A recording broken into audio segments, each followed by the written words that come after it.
আসসালামু আলাইকুম প্রিয় দর্শক, চ্যানেল আই সংবাদে আপনাদের সবাইকে আমন্ত্রণ জানাচ্ছি আমি আল আভি জাহান।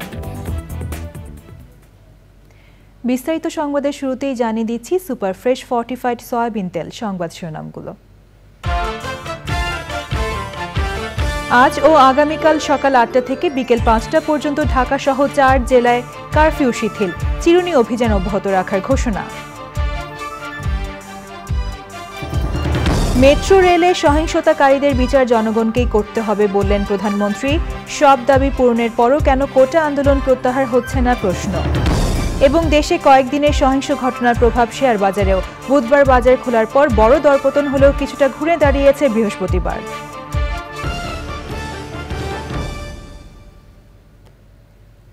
সংবাদ শিরোনামগুলো জানাচ্ছিলাম। এখনকার এই সংবাদ আয়োজন একই সঙ্গে চ্যানেল আই এর ইউটিউব চ্যানেলে এবং চ্যানেল আই এর ওটিটি প্ল্যাটফর্ম আই স্ক্রিনে লাইভ স্ট্রিম হচ্ছে। যাচ্ছে বিস্তারিত সংবাদে। কোটা সংস্কার আন্দোলনে নাশকতাকারীদের গ্রেপ্তার করার আগ পর্যন্ত চিরুনি অভিযান অব্যাহত থাকবে বলে জানিয়েছেন স্বরাষ্ট্রমন্ত্রী আসাদুজ্জামান খান। আজ ও আগামীকাল সকাল ৮টা থেকে বিকেল ৫টা পর্যন্ত রাজধানী সহ ৪ জেলায় কারফিউ শিথিল থাকবে বলেও জানিয়েছেন মন্ত্রী। রিয়াজ ইসলামের রিপোর্ট। ধানমন্ডিতে সরকারি বাসভবনে কারফিউ ও চলমান পরিস্থিতি নিয়ে আইন শৃঙ্খলা রক্ষাকারী বাহিনীর ঊর্ধ্বতন কর্মকর্তাদের সাথে বৃহস্পতিবার রাতে বৈঠক করেন স্বরাষ্ট্রমন্ত্রী। ২ ঘণ্টার বৈঠক শেষে কথা বলেন গণমাধ্যমের সাথে। মন্ত্রী জানান, দেশের আইন শৃঙ্খলা পরিস্থিতি এখন অনেকটাই শান্ত। তবে আজ ও আগামীকাল ঢাকা মহানগর, ঢাকা জেলা, নারায়ণগঞ্জ, নরসিংদী ও গাজীপুরে কারফিউ অব্যাহত থাকবে। বাকি জেলাগুলোতে জেলা প্রশাসক ও জেলা ম্যাজিস্ট্রেট, পুলিশ সুপার ও বিভাগীয় কমিশনাররা কারফিউয়ের বিষয়ে সিদ্ধান্ত দেবেন বলে জানান তিনি। শুক্রবার এবং শনিবার এই 2 দিন সকাল 8টা থেকে বিকাল 5টা পর্যন্ত কারফিউ শিথিল থাকবে। যে ধীরে ধীরে আমরা কারফিউ যে শিথিল করার যে আমরা চেষ্টা করছি সেটারই প্রতিফলন আমরা এখানে ঘটাচ্ছি। যে এখন পর্যন্ত যেহেতু আমরা কোনো ধরনের ঘটনাও ঘটেনি, সেই জন্য আমরা এগুলো কারফিউ শিথিল করছি।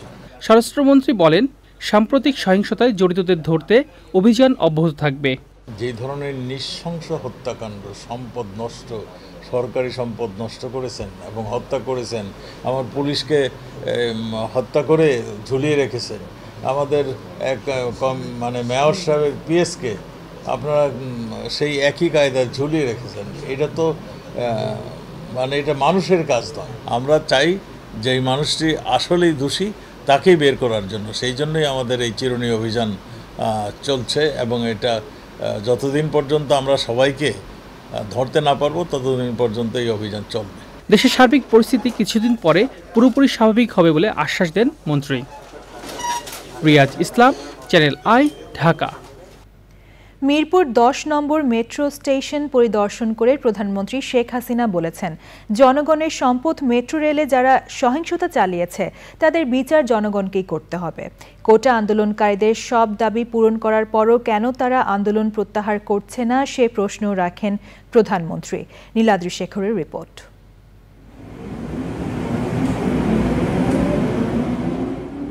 নগরবাসীর যাতায়াত ব্যবস্থায় আশীর্বাদ হয়ে এসেছিল যে স্বপ্নের মেট্রো রেল, সন্ত্রাসীদের হিংস্র থাবায় তা যেন এক ধ্বংসস্তূপ। মেট্রো রেলের প্রবেশপথ থেকে শুরু করে টিকিট কাউন্টার, কাচের জানালা, গন্তব্য ও সময়সূচির মনিটর, কম্পিউটার, ট্রেন যাতায়াত ব্যবস্থাপনা, সিসিটিভি, বলা যায় স্টেশনের এমন কোনো জায়গা নেই যেখানে ভাঙচুর চালিয়ে লুটপাট করা হয়নি। সকালে মিরপুর ১০ নম্বর স্টেশনের ক্ষয়ক্ষতি পরিদর্শনে আসেন প্রধানমন্ত্রী শেখ হাসিনা। ঘুরে দেখেন স্টেশনের বিভিন্ন এলাকা, যা এখনও সেদিনের ধ্বংসযজ্ঞের সাক্ষী হয়ে আছে। মেট্রো রেল কর্তৃপক্ষকে প্রয়োজনীয় নির্দেশনা দেন প্রধানমন্ত্রী। নগরবাসীর যাতায়াত ব্যবস্থায় আমূল পরিবর্তন আনা মেট্রোতে এমন সহিংসতায় প্রধানমন্ত্রী যে তীব্র কষ্ট পেয়েছেন তা ফুটে উঠেছিল তার বক্তব্যে। ধ্বংসের চিত্র দেখলাম, এটা বিশ্বাস হতে চায় না যে এদেশে মানুষেরা করতে পারে। এই মেট্রো রেলে কি আমি চড়বো? শুধু আমরা সরকার চড়বে? শুধু আমাদের মন্ত্রীরা চড়বে? না সাধারণ জনগণ চড়বে? সেটি আমার প্রশ্ন। এর উপকারিতা কারা পাচ্ছেন? এদেশের মানুষ, আপনারা, সাধারণ জনগণ পাচ্ছে। তাহলে এর উপর এত ক্ষোভ কেন? ঘন্টার পর ঘন্টা আবার ট্রাফিক জ্যামে পড়ে থাকতে হবে, আবার কর্মস্থলে পৌঁছানো, আবার ফেরত আসা, দীর্ঘ সময় লাগবে। আপনাদের কষ্ট লাঘব করতে চেয়েছিলাম, তা আপনাদেরকেই বলবো যে এই কষ্ট আমি লাঘব করতে চেয়েছি। এই কষ্ট আবার যারা সৃষ্টি করলো তাদের বিরুদ্ধে আপনাদেরই রুখে দাঁড়াতে হবে, দেশবাসীকেই রুখে দাঁড়াতে হবে। এর বিচার তাদের করতে হবে। সব দাবি পূরণ হওয়ার পরও কেন এখনও আন্দোলন চলছে সে প্রশ্ন রাখেন সরকার প্রধান। যে দাবি তারা করেছিল, সমস্ত দাবি শুধু মানা না, তার থেকে বেশি আমরা দিয়েছি, হাইকোর্টে দিয়ে দিয়েছে। তারপরেও কিন্তু এখন থামেনি। কেন থামেনি? আমি দেশবাসীর কাছে সেটাই আমি বিচার চাই। প্রথমে 1 দফা কোটা সংস্কার করতে হবে, ওই 1 দফা পরে আসলো 4 দফা, তারপর আসলো 6 দফা, তারপর আসলো 8 দফা, তারপরে আবার 4 দফা, আবার ওই 4 দফাও হবে না, আরও 8 দফা। এইভাবে এমন একটা পরিবেশ সৃষ্টি, আর সেই সাথে সাথে এই ধ্বংসযজ্ঞ, মানে এই ধ্বংসযজ্ঞটাকে সুযোগ সৃষ্টি করে দেওয়া। ব্যাপক ধ্বংসযজ্ঞে ক্ষতিগ্রস্ত মেট্রো রেলের মিরপুর স্টেশন পুরোপুরি চালু হতে কত সময় লাগবে তা এখনও নির্ধারণ করা সম্ভব হয়নি। মিরপুর 10-এর এই মেট্রো রেল স্টেশনের এমন কোনো জায়গা নেই যেখানে সহিংসতার ছাপ নেই। হয়তো এটা ঠিক হতে 1 বছর লাগবে, কিন্তু এই মেট্রো রেল জুড়ে যে সহিংসতা চালানো হয়েছে তার ছাপ হয়তো রয়ে যাবে বছরের পর বছর। Niladri Shekhar, channel I, Mirpur station, Dhaka. দেশে কয়েকদিনের সহিংস ঘটনার প্রভাব পড়েছে শেয়ার বাজারেও। সাধারণ ছুটির আগে শেষ কার্যদিবসে দরপতনের মাধ্যমে লেনদেন শেষ হওয়ার পর বুধবার খোলার প্রথম দিনে বড় দরপতন হয়েছে। তবে বৃহস্পতিবার অনেকটা ঘুরে দাঁড়ায় শেয়ার বাজার। পরাগ আজিমের রিপোর্ট। সারা বিশ্বে যে কোনো অস্থিতিশীল পরিস্থিতির প্রথম প্রভাব পড়ে শেয়ার বাজারে। বাংলাদেশও এর ব্যতিক্রম নয়। কোটা সংস্কার আন্দোলনের সময় গত সপ্তাহের শেষ দিকে দ্রুতগতির 4G ইন্টারনেট সেবা বন্ধ হয়ে যায়। লেনদেনের বেশিরভাগই ইন্টারনেট নির্ভর হওয়ায় বৃহস্পতিবার লেনদেন অনেক কমে দরপতন হয় শেয়ার বাজারে। 3 দিন সাধারণ ছুটির পর সহিংসতা পরবর্তী প্রথম কার্যদিবস বুধবার ঢাকা স্টক এক্সচেঞ্জের সূচক কমে যায় 96 পয়েন্ট।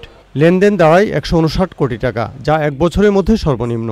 ক্যাপিটাল মার্কেটকে বলা হয় মিরর অফ অ্যান ইকোনমি। যখন অর্থনীতিতে কোনো রকমের দুর্ঘটনা ঘটবে, এই স্পর্শকাতর মার্কেটে কিছু না কিছু আপনার রিফ্লেকশন দেখতে পাবেন। আমাদের দেশে যে কয়দিন যে আমরা দুর্ঘটনাগুলো দেখেছি, এটার একটা ইম্প্যাক্ট তো থাকবেই, এবং তাই গতকালকে আমরা মার্কেটে তারই একটি প্রতিফলন দেখতে পেয়েছি। আশা করছি খুব কুইক অর্থনীতি পুনরুদ্ধার হবে এবং সব কিছু স্বাভাবিক পর্যায়ে চলে আসা শুরু হয়ে গেছে, এবং সামনে আমার মনে হয় অল্প কয়েকদিনের মধ্যে ঠিক হয়ে যাবে। তবে সপ্তাহের শেষ কার্যদিবসে আবার ঘুরে দাঁড়িয়েছে বাজার। বৃহস্পতিবার ঢাকা স্টক এক্সচেঞ্জের সূচক বেড়েছে 63 পয়েন্ট। সেই সঙ্গে বেড়েছে বেশিরভাগ শেয়ারের দাম। মানুষের মনে যে উৎকণ্ঠা ভয় ছিল, সেখান থেকে সবাই বেরিয়ে আসছে, সেটা আমরা আজকের বাজারে দেখতে পাচ্ছি। তার মানে বোঝা যাচ্ছে যে মানুষের আবার কনফিডেন্স লেভেল আগের জায়গায় ফেরত যাচ্ছে। তো এই ধারা যদি বজায় থাকে, আমাদের যা ক্ষতি হয়েছিল তা আমরা অল্প সময়ের মধ্যেই হয়তো পুনরুদ্ধার করে ফেলতে পারবো। আপনাদের সবাই সহযোগিতা লাগবে। শেয়ার বাজারের উন্নয়নে নীতি সহায়তা অব্যাহত থাকবে বলে জানিয়েছেন নিয়ন্ত্রক সংস্থা বিএসইসির চেয়ারম্যান। পরাগ আজিম, চ্যানেল আই, ঢাকা। সময় হলো একটি বিরতি নেওয়ার। বিরতির পর যা থাকছে। আজ পর্দা উঠছে the greatest show on earth অলিম্পিকের। 4 ঘন্টা ধরে চলবে।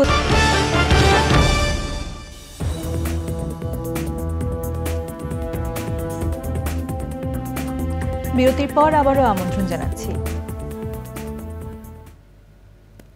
প্যালেস্টাইন ইস্যুতে বৈঠক করেছেন মার্কিন প্রেসিডেন্ট জো বাইডেন ও ইসরায়েলি প্রধানমন্ত্রী বেনইয়ামিন নেতানিয়াহু। বৈঠকে গাজায় অবিলম্বে যুদ্ধবিরতির ব্যাপারে আলোচনা হয়েছে বলে হোয়াইট হাউসের এক বিবৃতিতে জানানো হয়। মার্কিন কংগ্রেসে নেতানিয়াহুর ভাষণ দেওয়ার একদিন পর এই বৈঠক অনুষ্ঠিত হল। বৈঠক চলাকালে হোয়াইট হাউসের বাইরে প্যালেস্টাইনের সমর্থনে হাজারো মানুষ বিক্ষোভ করে। মার্কিন নিরাপত্তা পরিষদের মুখপাত্র জন কার্বি জানান, বৈঠকে গাজায় যুদ্ধবিরতি, জিম্মিদের মুক্ত করে আনা, লেবাননে সংঘাত ছড়িয়ে পড়া এবং ইরানের হুমকির মতো বিষয় নিয়ে আলোচনা হয়েছে। বাইডেনের সঙ্গে বৈঠকের পর নেতানিয়াহু মার্কিন ভাইস প্রেসিডেন্ট ও আগামী নির্বাচনে ডেমোক্র্যাট প্রেসিডেন্ট প্রার্থী কামালা হ্যারিসের সাথেও বৈঠক করেন। এবার নিটোল টাটা কৃষি সংবাদ।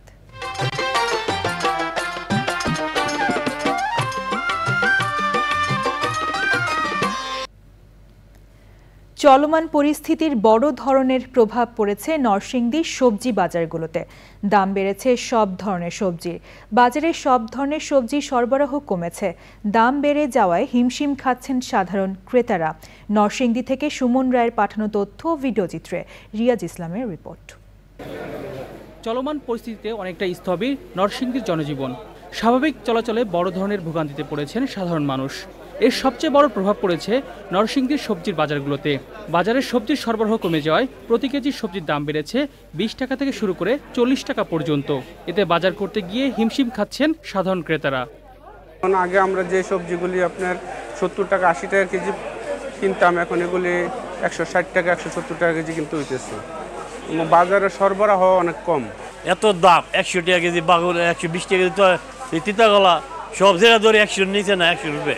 তো এত দামটা তো তরকারি নিয়ে ভাই 500 টাকা তরকারি নিলে না। দাম ভাই অনেক, যেটা দূরে এটাই বলা 180, 90, 120 এরকম দাম হলে ভাই কেমনে কি করবো। খুচরা বিক্রেতারা বলেছেন, পরিস্থিতি স্বাভাবিক না হওয়া পর্যন্ত দাম কমবে না। বেগুন হয়েছে আপনার 100 টাকা কেজি, ভেন্ডি হয়েছে 70 টাকা কেজি, মূলো হয়েছে 60 টাকা কেজি, করলা হয়েছে 140 টাকা কেজি, গুল বেগুন 100 টাকা কেজি, বরবটি হয়েছে 100 টাকা কেজি, পটল আপনার 60 টাকা কেজি। বর্তমানে বাজারে সবজির দাম একটু বেশি হয়, এই কয়েকদিন পরে বাজারটা কমে যাব। এই গাড়ি ঘোড়া বন্ধের জন্য দেশের পরিস্থিতি ভালো না। পাইকাররা বলেছেন, পরিবহন খরচ বেড়ে যাওয়ার কারণেই সবজির দাম বেড়েছে। দাম বাড়ার কারণে আমদানি কম, গাড়ি ঘোড়া যান চলাচল ব্যবস্থা সমস্যা ছিল, এই কারণে আমদানি কম থাকাতে সবজির দাম অনেক বাড়তেছিল। আমাদেরকেও অনেক দাম দিয়ে কিনে আনতে হয়েছে। এই কারণে আমাদের এখন নরসিংদী বাজারের তরকারির দামটা অনেক বেশি। শীঘ্রই পরিস্থিতি স্বাভাবিক হয়ে আসবে, সেই সঙ্গে কমবে সবজির দাম, এমনটাই প্রত্যাশা সাধারণ মানুষের। Riaz Islam, channel I. এবার প্রকৃতি সংবাদ।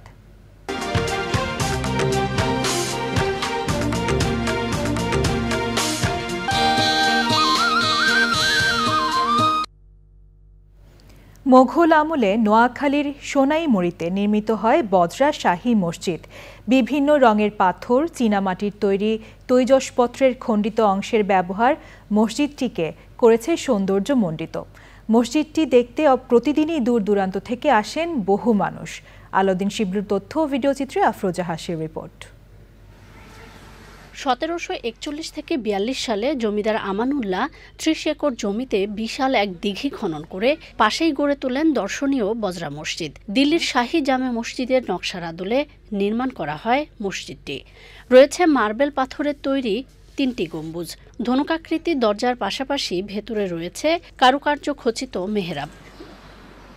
বিশেষ দিনে বাড়ে দর্শনার্থী ও মুসল্লিদের ভিড়। সাওয়ার জন্য আসে লোক, সৌন্দর্যগুলো সাওয়ার জন্য। এই ধরনের মসজিদ মনে করেন নোয়াখালী ডিস্ট্রিক্টের ভিতরে এই কোয়ালিটি এই সিস্টেমের মসজিদ নেই। আমাদের অনেক ইচ্ছা বজরা মসজিদ আসার জন্য। আমরা অনেক নিয়ত করছি যে আল্লাহ যদি হুকুম করে আমাদের নিয়ত যদি পূরণ করে তাহলে তো আলহামদুলিল্লাহ। সিরামিক দিয়ে তৈরি কিংবা ফুলের কারুকার্য, এই জন্য মানুষ দেখার জন্য আসে অনেক দূর দূরান্ত থেকে। জুমার সময় বিশেষ দিনগুলো তো সারা বাংলাদেশ থেকে মানুষ আসা হয়। জানা যায় মোগল সম্রাট মোহাম্মদ শাহের বিশেষ অনুরোধে মক্কা নগরীর বাসিন্দা মাওলানা শাহ আবু বকর সিদ্দিকী ঐতিহাসিক মসজিদটির প্রথম ইমাম নিয়োজিত হন। পর্যায়ক্রমে তার বংশধররাই ইমামের দায়িত্ব পালন করছেন। অনেক মুসল্লি এখানে নামাজ আদায় করে তৃপ্তি অনুভব করেন এবং ওনাদের মনের আশা যে আকাঙ্ক্ষা যে এই মসজিদে অনেক ওলি আল্লাহ সেজদা করেছেন, অনেক বুজুর্গানের দিন এই মসজিদে এসেছেন এবং ওনাদের এখানে সেজদা রয়েছে, ওনারাও এখানে 2 রাকাত নামাজ আদায় করে ওনারা তৃপ্তি অনুভব করেন। ঐতিহ্যবাহী এই বজরা শাহী মসজিদে মুসলমানদের পাশাপাশি আসেন অন্যান্য ধর্মাবলম্বীরাও। আফরোজা হাসি, প্রকৃতি ও জীবন ডেস্ক, চ্যানেল আই। এখন দেখবেন খেলার খবর।